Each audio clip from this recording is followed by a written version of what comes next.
afternoon, PMappers, and to our dear viewers. Welcome to the most awaited program here in PMAP, the People Manager on Cam. This is the online show of the People Management Association of the Philippines, or PMAP, the premier organization of HR professionals, people managers, and of course, leaders in the country.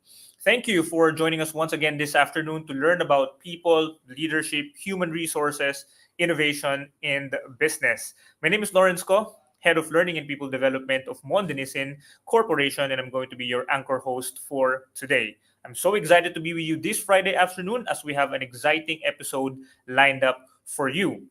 This July episode is our sixth episode of the year 2024, focusing on health and wellness in the workplace. This provides us an opportunity to have meaningful conversations on what is vital and of critical importance, particularly on current issues such as innovations, inventions, breakthroughs, or even regenerative transformations that we must look forward to so that we are up to date in supporting the people in our organizations and of course eventually the business of our respective companies. So please join us and stay tuned until 2:30 p.m. today, and of course feel free to connect with us by sharing your comments or questions in the comment section. We are live on Facebook, on LinkedIn, and on YouTube. So just send in your questions, your comments, and your greetings through these platforms. I'm going to be opening the comments so that I'll be able to read all of your questions, your greetings, and all of your comments. And of course, as we go through the discussions and the conversations that we have prepared for you this afternoon, we're going to be sharing that as well to our invited speaker and guest. But now, let's get the ball rolling. As I've mentioned, this month's essential topic is health and wellness in the workplace, and we have a must talk discussion lined up. And joining us for this talk about the topic is no other than the President and the Chief Equipping Officer of Breakthrough Leadership Management Consultancy Incorporated, Mr. Boris Joaquin. Welcome to the show, Boris, and good afternoon. Hey, good afternoon. Nice to virtually meet you, Lawrence, and to all the PE mappers out there. Good afternoon to everyone. I'm glad that you can tune in and join us for this very helpful and relevant discussion. That's right. That's right. And likewise, we're very excited to have this conversation with you this afternoon, Boris. And I know that our viewers, our members in PMAP, perhaps even our viewers that are non-PMAP members, you're not a stranger to them. You know, they know you and what you do in the industry, in the practice. But perhaps for those that would not know you, perhaps we can spend a couple of minutes just for you to share, you know, what you do in Breakthrough. Well, thank you, Lawrence. It's presumptuous of us to actually think that everybody knows. But basically, I'm just like you. I'm a learning practitioner, dude. So I'm on the other side of the fence, though. Breakthrough Leadership Management Consulting is a company that provides learning interventions. So whether it's consultancy, executive coaching, or your classroom learning. Right now, we all know that the modalities have changed. So there's also hybrid approaches to learning intervention. So um, we would call ourselves corporate educators, I think. So we refer to ourselves as designers and deliverers of interventions that would help people improve their growth and development, whether in the line of the productivity, leadership, or organizational development. Thank you for sharing, Boris. And as you've mentioned, you're on the other side of the fence. And likely you have engaged with a lot, dozens or even hundreds of different companies and organizations. So I'm sure you're going to have a lot of insights with regards to the questions that we've prepared for you this afternoon. Okay, so perhaps so we can go to the very first question, and this has been a question that was asked by a lot of our members here in PMAP as far as context perhaps or practices are concerned. And this first question, Boris. The question is, what are the key components of a Mhm. successful workplace learning program? I think this question would have manganganak itong question na to eh, madami. So itatanong ko na din, no? And then later on, we can explore it. So aside from the key components of a successful workplace wellness program, the next question there is, how do you think, you know, companies can implement these programs to benefit both employees and their organization as a whole? Okay, yeah. That is a very broad question, and it has so many components. That's probably the right term, components. And Mhm. there's facets to it, so um, it's not an easy question to answer with such limited time. But let me begin with the basic. For one, there definitely has to be strong leadership support. I think from the get go, if there's no commitment from management, if leadership is not espousing it, if it's not even part of the values or within the radar of leadership and management, then you may mahirapan, right, to actually Mhm. raise an effective workplace wellness program. Other than leadership, you need to rally champions with you, people who can become ambassadors. We want to create people committees. One of the things that I recommend whenever I consult and help organizations develop their engagement and involvement, decision making of their people is always involve them in creating initiatives. And the wellness program is really one of those things. So leadership support, wellness champions or people committees, just having ambassadors, and of course, you have the program itself. It has to be a comprehensive wellness program. We look at the design. There has to be some form of this assessments. Our doctor would normally say prescription without diagnosis is malpractice, and I guess the same goes with especially Mhm. wellness programs, right? You just can't introduce this, and a lot of our friends, locally owned corporations, would like to insist on certain things because they're values driven. These are the values that they have as an organization or as a person. But we need to diagnose our people. I mean, you're imposing your values is one thing, and that's probably good, but you probably need to also understand where your people are coming from and what are their needs, and a good health assessment, health risk assessment, your HRA, would probably help. Part of that design is probably making sure that you are diverse in your activities or programs, and it's tailored fit to you customize your programs to meet the diverse needs and interests of your employees. um, Education and awareness is also another component, I would say.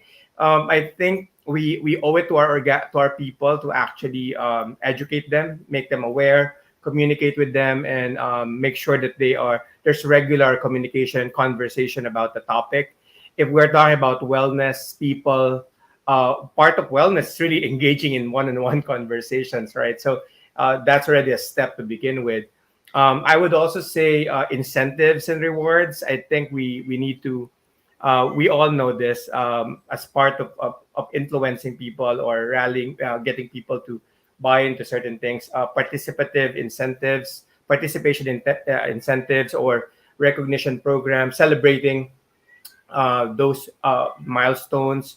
A supportive environment, I think, is something that would capture both not just the physical environment per se, but policies that would support work-life balance in general, such as like what we all know, flexible working hours, remote work options, and of course, lastly, I would probably say measurements and evaluations. If you cannot measure it, how on earth can you succeed on it and know that it's actually beneficial to the organization's end in mind, which is as we all know is productivity and performance. I'm going to stop there. I think I hope I'm making sense. It's but those I think are the components, Lawrence. Yeah, definitely. And I was able to list a couple of them, Boris. I think from if I'm going to be choosing like one of the top things that you're able to mention, commitment from leadership, being able to Mhm. rally champions with you, and involving people in creating the health and wellness initiatives. And I'm pretty sure that our listeners, our viewers, are also taking notes and trying to identify which of these factors could be easily accessible to them, so that they are able to design and mount these health and wellness programs. But perhaps very quick follow up question on this one, Boris, because I think a lot of these things really anchors on leadership. And the Yeah. work that you've been doing with Breakthrough really is engaging with leaders and making sure that they are able to understand really where their people are coming from. So if we're going to be marrying that, given that majority of our viewers and listeners would come from line HR management, And then, of course, we're going to be pitching, we're going to be proposing to leadership and to management. Perhaps any tips that you can give to them so that we can really get that commitment from leadership. Well, yeah. Well. For one, we need to have that conversation with our leaders. To begin with, they probably believe in this stuff. So if you're a human being and if you want to live long, if you want to live a prosperous and healthy life, we're in that age where everybody's conscious about not just digitally, not just inclusiveness, but also inclusivity, but also health and wellness or health and well-being. So I'm sure one way or another, employers and leaders are aware. So maybe just having that conversation to begin with. I would suggest connecting it with your values and values uh, organizationally, whether it's a broad one that talks about, let's say, enriching lives. So you don't enrich lives unless you touch on the physical wellness, emotional and mental wellness as well, right? So it should cover that. So caring for others, and normally the word care is, I think, one of those overused words that we have in a lot of our corporate posters. But if we really do care, this becomes part of the agenda overall. So I think we need to connect that on values to begin with, so that your leaders would know that it's something that they really need to work on. It's also very critical that leaders live by example as well, because you can't preach what you don't practice, you cannot give what you do not have. So I think that's going to be a difficult task as well for any company.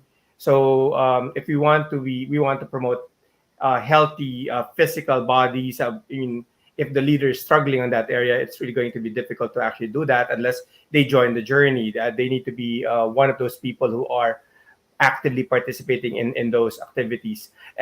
So another thing is really connecting this with your return of investment, your ROIs. So, for example, your L&D managers and our HR managers should be keenly aware on how do we measure things. So if we want to connect it with productivity, how does it connect? Reducing absenteeism could be one. Maximizing, I mean, reducing presentism as well is also an issue. Like, you're physically there, but you're mentally absent. So if your mental and emotional well-being is not good, guess what? Even if you're physically present because you were forced to go to work when you can do your work at home, you're still not productive, right? You're still not producing. So if there's a way to measure that, we should be able to measure it and show our employers, our bosses, that, hey, you know what? We could correlate this with productivity, with performance. We could actually, we could even measure healthcare costs. Kung kukonti na lang yung gumagamit ng healthcare cost, then and that would be it, right? So utilize your employee net promoter score, your employee engagement survey, your turnover rates, and so if you understand your numbers and you can correlate it to your productivity and performance numbers, and I guess it's easier to convince your employer and leaders to invest on an employee wellness program. Lots of actionable items there, Boris. Thank you for sharing. No, and I think very critical to that is just really starting, no, and reaching out, having that conversation as we mentioned, no? Having that conversation with our leaders so that it can also be, no, at the top of their agenda. And of course, as you mentioned, and I think very critical talaga is, and I believe all companies would have their company values. So to make sure that it's going to be targeted, no, and it can be perhaps customized for their needs, it has to be really anchored to what the company believes in. And I think all of our listeners will be able to make some actions out of those insights that you've shared. One thing, no, when you mentioned presenteeism, no, I think it might not be that common of concept for our viewers and for some of our listeners. So it's a good thing that you were able to mention that and you were able to define it. Perhaps later on, baka pwede natin balikan yung concept, no, of presenteeism if we have time, and then we can expound on that. I'm just going over to the comments, and currently we have one from Richard from Facebook, Richard Mamuyak. So Richard is saying, "Hi Boris." So hi as well, Richard. So Hi, Richard. How are you? So if you also have questions, no, for some of our viewers and listeners, if you have some questions, especially to the best practices that Boris is sharing with us, just feel free to go into the chat. Meron na actually very quick from YouTube. We have Mr. Mark Richard Javier greeting us a good day. So good day as well to you, Mark. Good day to you, And Mark. now perhaps we can go to the next question, Boris, because I think we already have a lot of insights that we got from you. And perhaps the next question that will logically follow that is, how can employers then create a supportive environment that encourages employees to prioritize their physical and mental health? No, lalo na ngayon, alam natin galing tayong pandemic, and a lot of people very fast paced na ngayon. How can we create that environment, that supportive environment? Yeah, I'm glad that you mentioned a supportive environment because I think we should drill down to culture. Bottom line, I think culture. It's the big question that we need to ask ourselves in the organization. What kind of culture do we have, right? What kind of environment do we have? So because their organizations can be defined in so many profiles. There are organizations that are sales driven, right? So and there's organizations that are very agile. So like they came from a startup upbringing and then they evolved, they grew, but the agility is constantly there, and there's no time to pause and reflect and do all of these other things. So we just need to know what our culture is, and I guess there is that opportunity to redefine that culture, and it really begins from top to bottom. One of the effective interventions that I know really works is, well, number I mentioned that a while ago, creating a wellness committee involving employee to do this. Form a wellness committee with representatives from various departments to plan and promote, basically to design, assess and design, and then eventually promote those wellness activities. So we need people to be telling us what's happening among the people. So let the people speak and let them understand, and then let them come up with a program. And I guess that's really is a good place to start.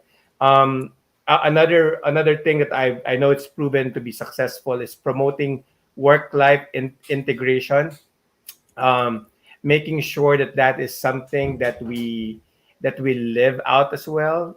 And I like the term integration because I don't think we could really balance the two. It's really ensuring that people, your people, understand that you understand them and that you know that they have a life outside of the boundaries of their work. So setting boundaries, encouraging employees to set boundaries between work and personal life, defining vacation policies.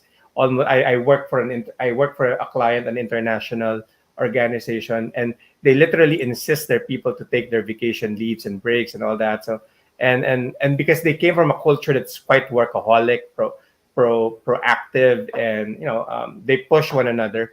So it's almost for some people, sa Tagalog, nahihiya sila mag-leave, or parang nahihiya sila that their colleagues would call them out for slacking in their jobs, and we should be able to reverse and correct that culture, that people can take a mental health break if that's a policy that you created on top of the vacation, without shame or fear of being judged by others.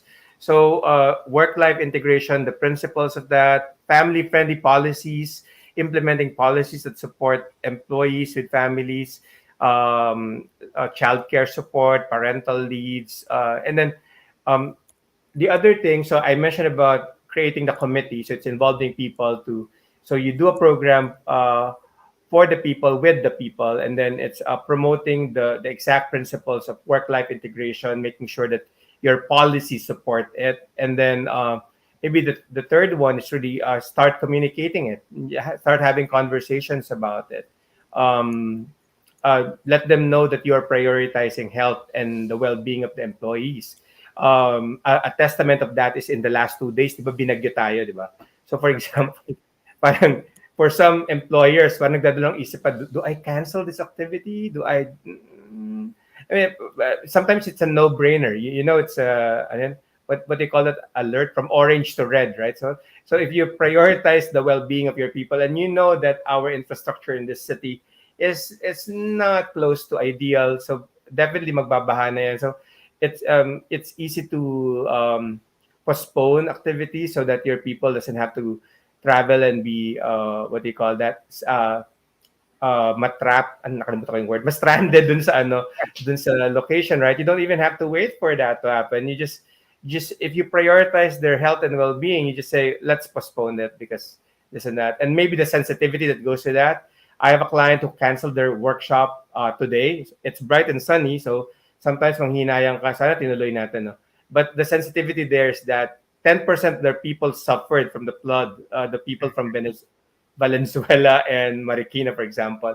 So it's just sensitivity to we can't proceed with our team building when the very spirit of why we're doing it is not intact because some of our colleagues actually need help and we probably need to reach out to them and do something. So yung ganun ba? So I think it begins with the mindset, the attitude, the involvement, the participation, and hopefully all of that collectively forms the culture, and everything else follows. We can talk about programs all day long, but no amount of implementation will be effective if the very core, your values and your culture, is not into it. Mhm. Thank you for sharing, Boris. And I think, as you've mentioned, and from what I'm getting from what you've shared, really at the end of it, being employee centered, listening to our people and involving them in decision making through an example would be the committees that you've provided. And at the end of it, if we are able to get our people in the design, then of course we're going to have that confidence that the programs will really have a great impact to them. And thank you for sharing that. One thing very critical, buti nabanggit mo yung being considerate, for our people that were for our employees, and our people that were affected by the floods. Kasi nga, as you've mentioned, it might be sunny, might be bright out there, but there's still the realities that some of our colleagues are still reeling from the effects of the Typhoon Karina. So of course, no, from us here in PMAP, in People Manager on Cam, we hope that all of our members, and all of our viewers and listeners are staying safe and dry, and at the same time, are continuing to recover from that particular calamitous event. Sige. No, and if you have any questions, comments regarding those items, a lot of those items very rich in terms of how it can be impactful to our organizations. Just feel free to put them in the comments. I'm sure Boris will be able to provide you some more insights, if you ask questions. Now, Boris, going to my third question. And ito, laging hinihingi ito sa atin bilang HR, Laging hinihingi sa atin ng mga stakeholders natin, lalo na ng mga leaders natin. And you were able to mention this earlier then, productivity.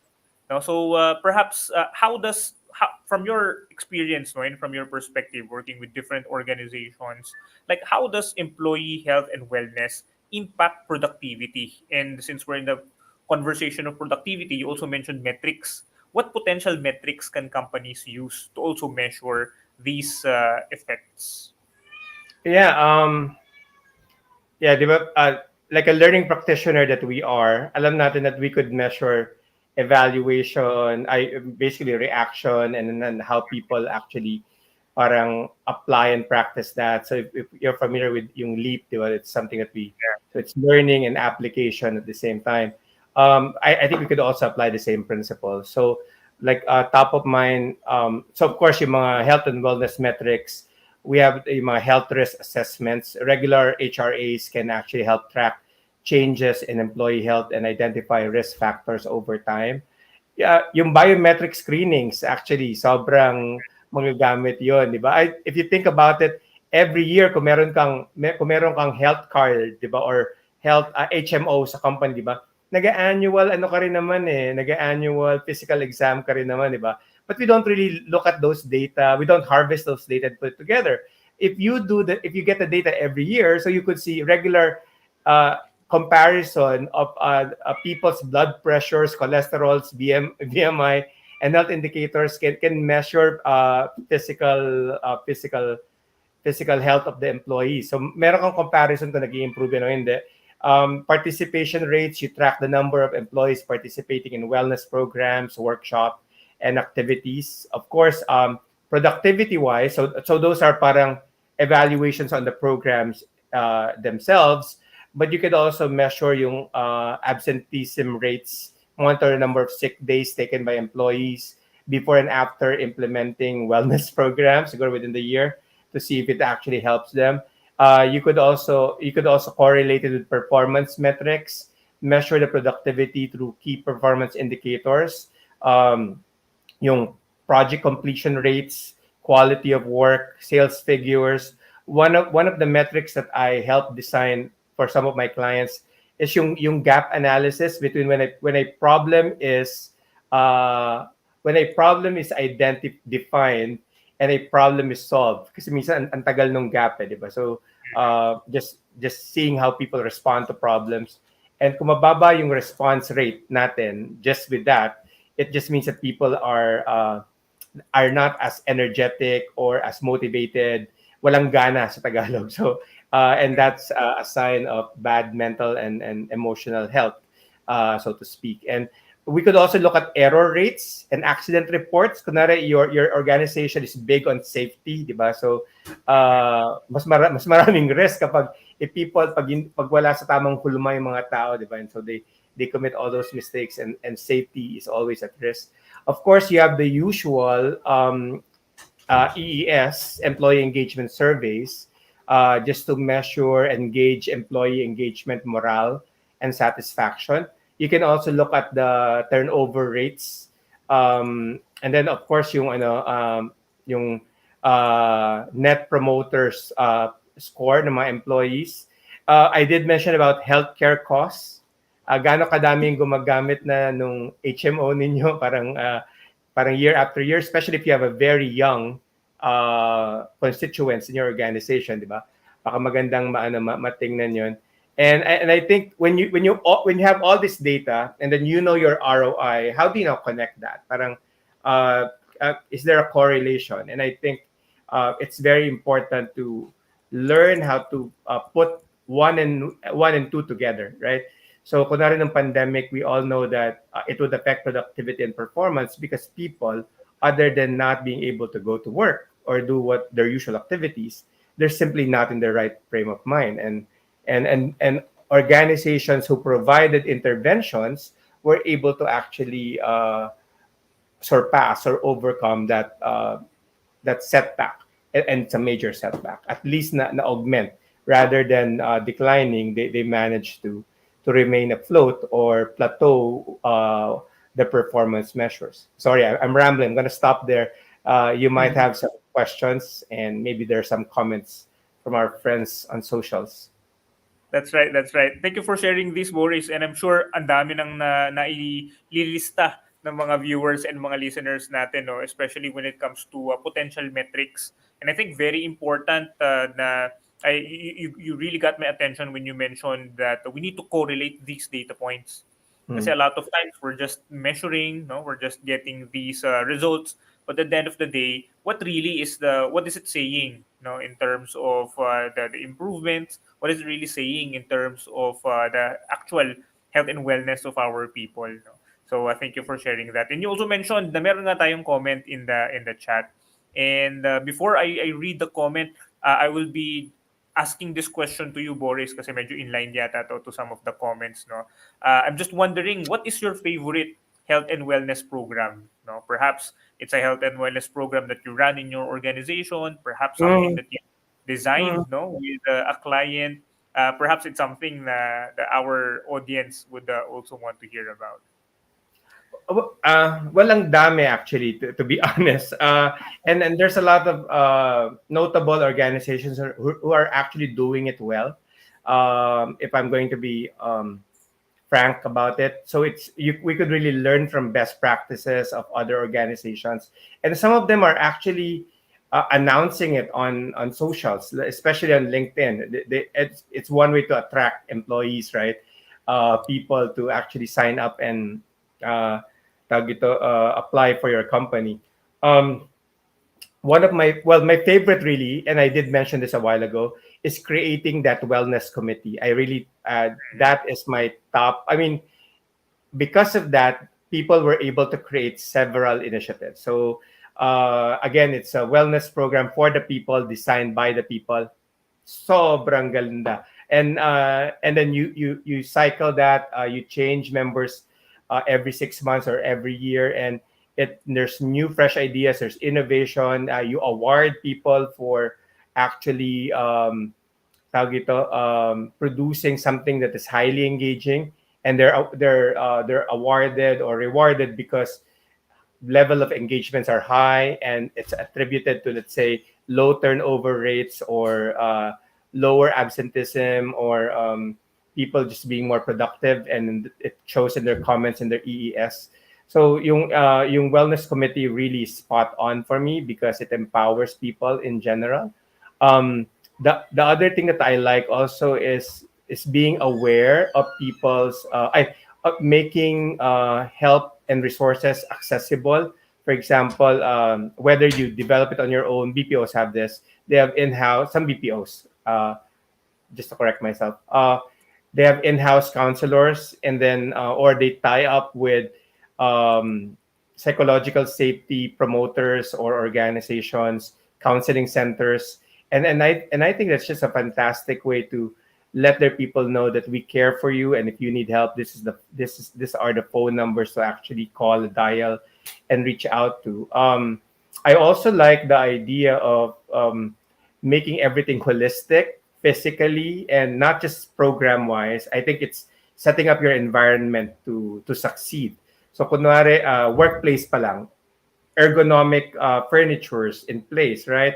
Optional standing tables, yung ganun. Tawag ito, gusto ko yung mga simple things like there's a standing break or there's a walking break, and you just let, kasi because you sit down for 8 hours or so, right? But and then you really break that and say, oh, we're going to do this, and you have to be able to move from one place to another. You get rewarded for getting to one point.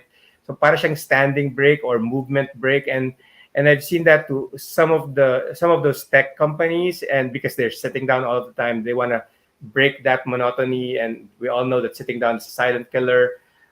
So when people become creative in doing things for the sake of the wellness of their people, ang ganda, ang galing. So I'm a fan of all of that, and I could go on forever, Lawrence. So I'm gonna stop there.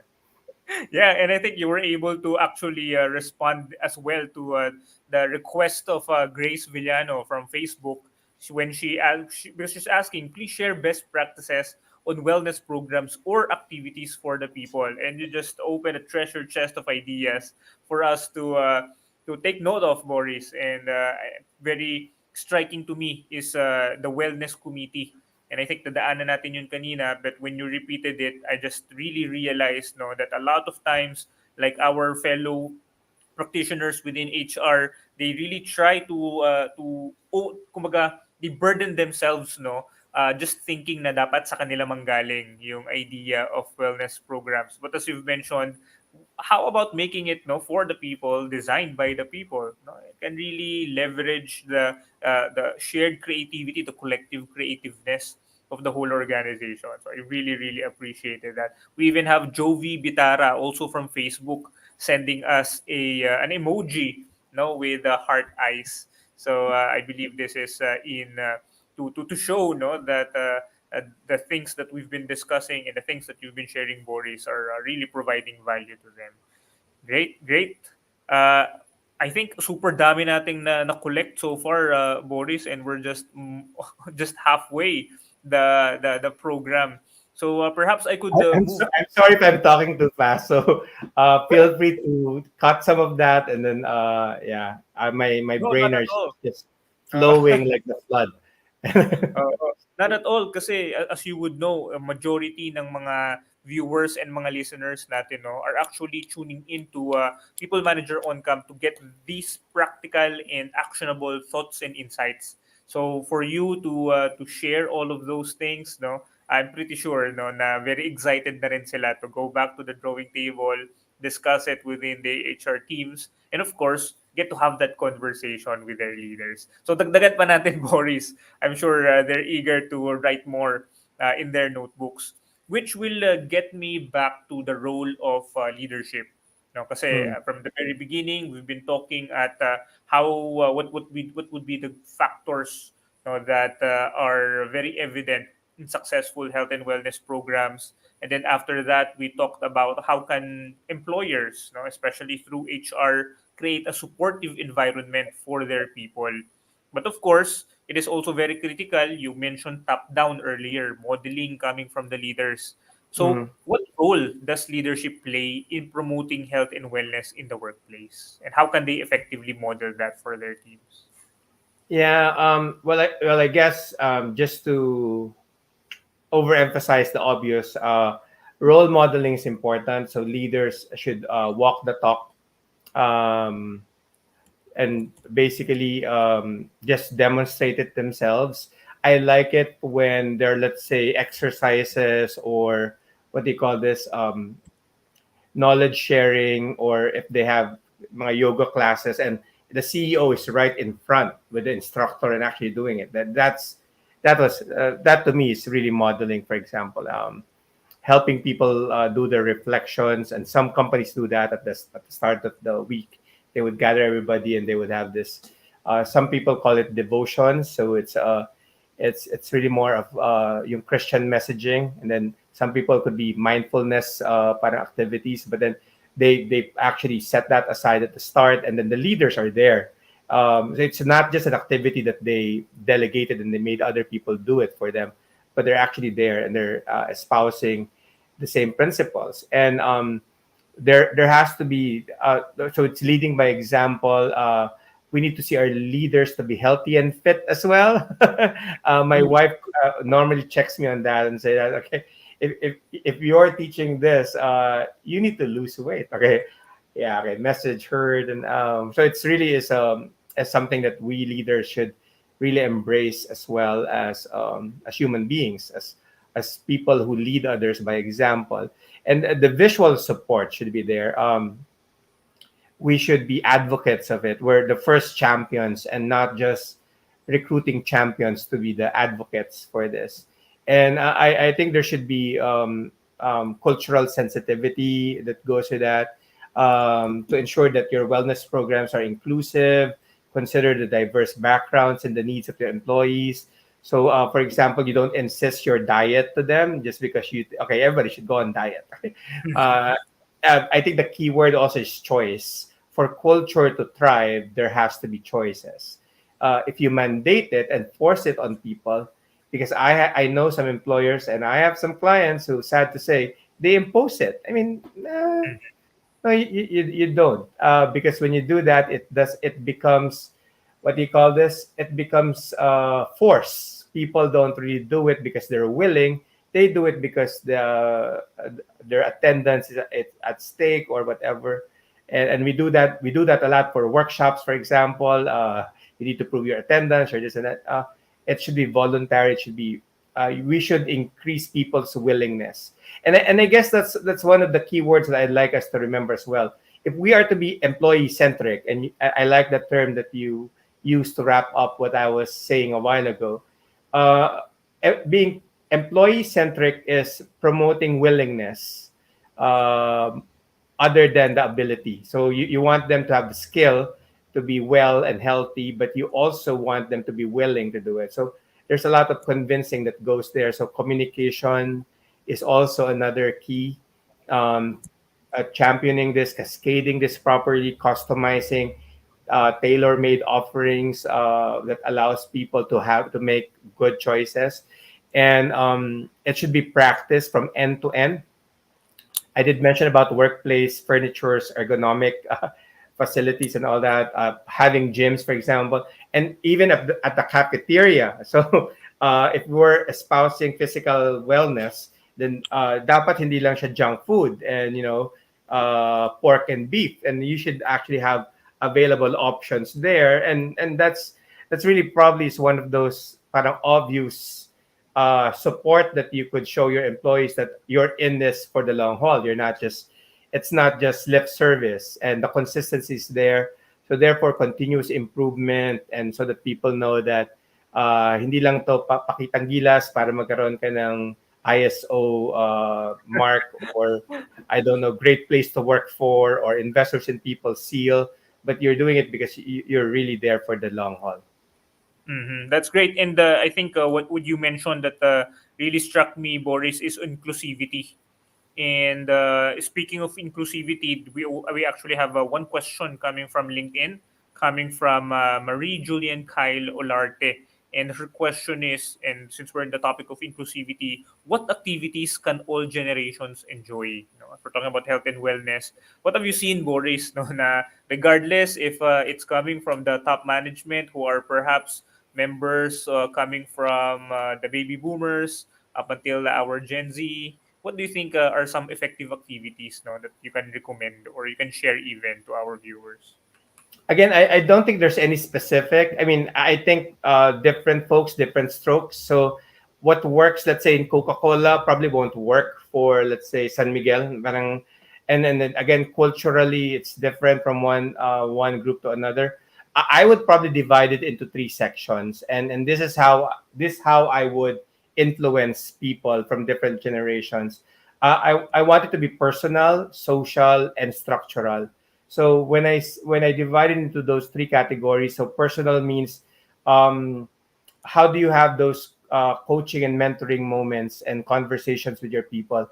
It has to be that personal. I mean, and everybody can enjoy that. So you, and then different strokes, different folks. So when I talk to Lawrence, he has different sets of predispositions and preferences and all that, and he gets to be heard. And I guess it's the most important thing that is cut across generations.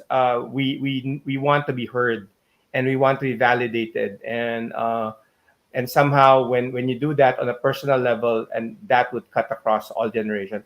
Now social, that would cut all generation, is definitely harnessing the power of peer pressure, I'm sure. So, and we all know what I'm talking about, right? So of course majority would like, let's say, doing Zumba, and then the rest wouldn't. But then the power of peer pressure, mapapazumba na rin yung mga yan. So you need to harness it. And if you harness it, and then people will join reluctantly, but at the end of the day, it's not really the dancing that they enjoy. They enjoy the fact that they're with their friends, right? So if you harness the bandwagon, the peer pressure effect in a very positive way, that ensures you that on a social level, people enjoyed it, even if they were reluctant at the beginning, middle, and they probably would declare, "I wouldn't join again," but they still enjoyed it at that moment. They cannot deny the smile on their faces and the memories that they created.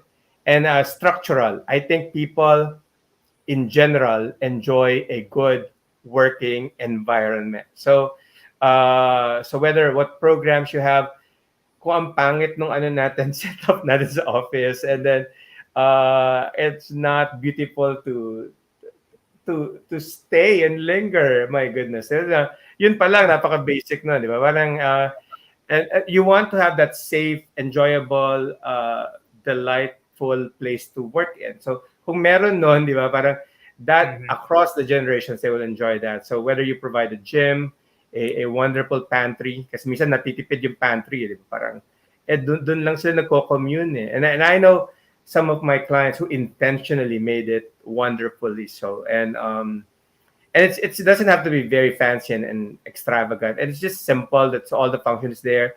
So people enjoy the water cooler experience because they just enjoy going there. So so it's not just activities per se. I think when we're caught up with the program, Julian, we try to identify programs, and when it's over, it's over. So we need to create something that is sustainable, consistent. And I would rather that you categorize it as personal, ano yung mga programs na yon, and then social, ano yung mga programs na yon, and ano yung mga structural, and what are the improvements that you can do physically. That might be my biggest key takeaway, Boris. No, in terms of like having a new thing that I will get from this conversation of ours, that particular segmentation of having Thank a you. personal, social, and structural. And I hope we were able to respond to answer your question, Julian. no, in terms of it's not really about catering to all generations, but being able to really identify what works for our people, no, from the framework that Boris mentioned: personal, social, or structural perspective. Okay, great. So si Mary Julian responded still via LinkedIn, and she said, "Yes, thank you. Agree, thank you." And just to mention, no, si Jovi also shared to us via Facebook that they have Zumba session every Tuesday and every Thursday. So baka yun nga kasama yun, Boris, no? Something that can be social, no? People would be inviting their friends to join them in the Zumba session, if not on the Tuesday, then on a Thursday. So very great example that Jovi has also shared to us via the chat. Now, of course, we would not want to pass up on this last question, perhaps, that would also come from LinkedIn. This time coming from Lendi Katubig. And the question, and perhaps we're going back to leadership. The question is, what strategy, Boris, can you suggest if health and wellness is not yet in the priority list? All right. Hi, Landy. Thank you for that question. I would like to give the question back to you. I think we need to answer why. Kumbaga, bakit? Why is it not in the priority list? And we need to address that first. So whether it's a it's a lack of concern by the employer or leadership, or whether the culture does not permit it. Nabanggit ko kanina yung pagiging sales-driven, di ba? Yung napaka-toxic yung environment, parang produce, produce, produce. We need to know first why. Because I can't, again, yun nga, prescription without diagnosis is malpractice. So I can't give you a suggestion right now unless I understand why. And now, once you know why, you address it first, because everything that you do that does not address the root cause of it, and we all know this, diba, root cause analysis, uh, thingamajig natin everywhere. If we do not understand the root cause of why it's not a priority, everything else that you'll be doing, Lendy, would be stopgap measures. Ano lang siya, parang, okay, may exercise, may morning exercise tayo, a few months, biglang namatay na kasi lang umaten. And then, nagkaroon tayo ng biometrics, this and that. But then nobody really looks at the data, and so sayang lang din siya.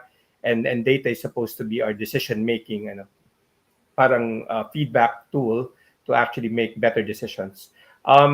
So you need to identify that and address it first. So if that being considered, it's good to have an assessment. It's good to have an assessment on your people. So I would do that. I would do a quick survey. I would do a good focus group discussion. How are you guys doing? If you have an HMO, gather all the information with their permission, of course, and then just put them together. Ano yung mga sakit nila lahat? High blood pressure ba o diabetes ba? And then okay, and then draw some conclusions. Okay, based on that, I think we need to do this. I need to, and then and take it from there, one step at a time. I think it's going to be very important to have that conversation with people. And you could start with your ad hoc wellness committee. I'm a fan of people committees, and there are many people committees, of course, like rewards and then incentive committees. But for this one, wellness committee, create one, empower them, allow them to do the assessments, and then take it from there, one step at a time, and then see. Don't jump into a big activity kagad. Normally, we're caught up to that syndrome, yung parang gusto natin event kagad. It doesn't have to be an event. It could just be an assessment. And then after the assessment, you draw out your strategies that could actually create your events. And I hope that helps, Lendy. And I think at this point sobrang ano na, very actionable, no. Medyo nabigay mo na, Boris, kung ano yung blueprint of what perhaps some of our viewers should be doing, no. And you've been advocating and championing for the people committees, and then of course, no, it can be that through these people committees can they start gathering information and then gathering data.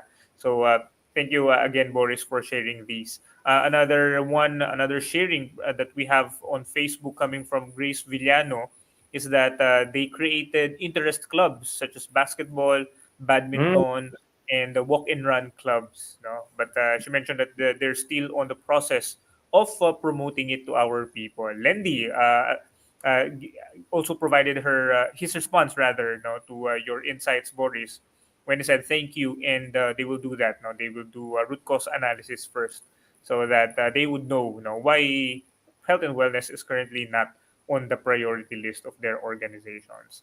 So very thankful to all of our listeners. I think we have had interactions from all of our socials, from YouTube, from Facebook, and from LinkedIn. And of course, thank you, Boris, for responding to all of their questions. No? Now we only have around 9 minutes left in our episode, Boris, and I know we can go on for another hour or perhaps for a whole day just talking about health and wellness, how we can improve, how can we can champion health and wellness in our respective organizations. But now that as we come to a close, perhaps we would want to hear if you have any some closing statements, perhaps some call to action for our viewers and for our listeners on our topic on our agenda this afternoon, which is health and wellness. Yeah, thank you, Lawrence. I was really thinking even before you asked me that question, what would be a core message? Um, I I never really touch on yung spiritual activities, and I think it's also very helpful. It's going to be part of your health and wellness in general, to be mindful of the spirituality of people. We have so many quotients that we consider, right? Yung IQ, and then EQ was a big thing, and then after the pandemic, meron ng AQ. But also we have to look at the spiritual quotient of every individual as well. And I think that's kind of holistic in general. And the reason I mentioned that is because when we look at the spirituality of things, it tells us to be more empathetic. It actually tells us to be more concerned for others. And I'm not being religious here, but my Christian upbringing tells me that my value should be love God with everything that I am, and to love others as I love myself. So if that's a general value that we have, spiritually speaking, we get to care for others. We get to be employee centric. And if we are mindful about others, if we are focused on that, everything else follows. It's just natural. We don't even need to, uh, we can seek advice and counsel, but we don't really need to copy what the other company's doing, because just by common sense, you know that okay, our people are struggling with this area, so we need to do this. They lack the nutrition, and we should be able to provide that. If you're subsidizing their lunches anyway, so might as well give them good lunch options, for example. If you are if there's a tendency to be more toxic in the workplace, and you can't avoid that, and therefore it's bad for their blood and their heart, then you might want to provide alternative stress relieving, stress management programs, the stress relievers on a physical stance, and maybe stress management programs on a mental and emotional perspective.